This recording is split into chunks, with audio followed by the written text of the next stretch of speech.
Hai male al ginocchio quando corri, salti, fai cambi di direzione o scendi le scale?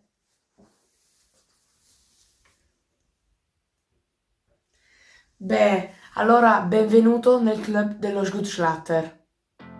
In questo video ti darò dei consigli e ti parlerò della mia esperienza personale. Spero ti possa essere utile. Ah, ovviamente io non sono un fisioterapista o un dottore, ma semplicemente un calciatore.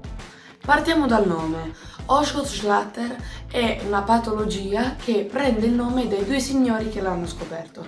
Invece più semplicemente in italiano si chiama morbo della crescita.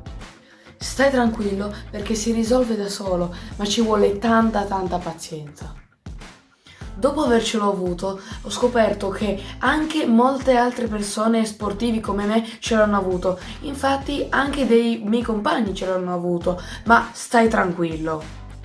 Ok, ora entriamo solo un pochettino nella parte più tecnica. Lo Scottschlatter è un'infiammazione dolorosa dell'osso e della cartilagine alla sommità della tibia. Sembra un po' difficile. La fascia d'età più colpita è quella tra i 10 e i 15 anni, proprio come me, e questa patologia colpisce di più i ragazzi. Passiamo alle cause. Infatti l'Osgood è una combinazione tra ossa in fase di crescita e trazione anomala del tendine rotuleo. È come una corda che tira l'osso e lo fa in modo doloroso.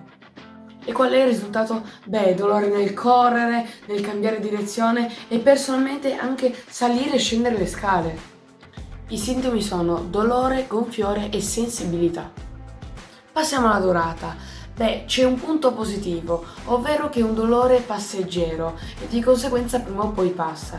Beh, la parte negativa è che personalmente mi è durata un anno. Chiudiamo con i consigli. Partiamo dal primo, il più importante, ovvero come si risolve? Beh, in base alla mia esperienza ti posso dire che la soluzione è quella di stare fermo ed evitare di fare attività. Questa è proprio una gran rottura. Passiamo al secondo consiglio. Beh, per alleviare il dolore si può applicare del ghiaccio all'Osgood per 7-10 minuti. Beh, nel mio caso non so quanto possa essere servito, però di certo non fa male. Consiglio numero 3. Fare stretching al quadricipite per circa 30 secondi. In questo modo. Infatti, maggiore l'elasticità del quadricipite e minore la tensione del tendine. Ah, ovviamente, in ogni caso fare stretching fa sempre bene. Quarto consiglio, applicare un piccolo tutore che comprime il tendine e allevia il dolore.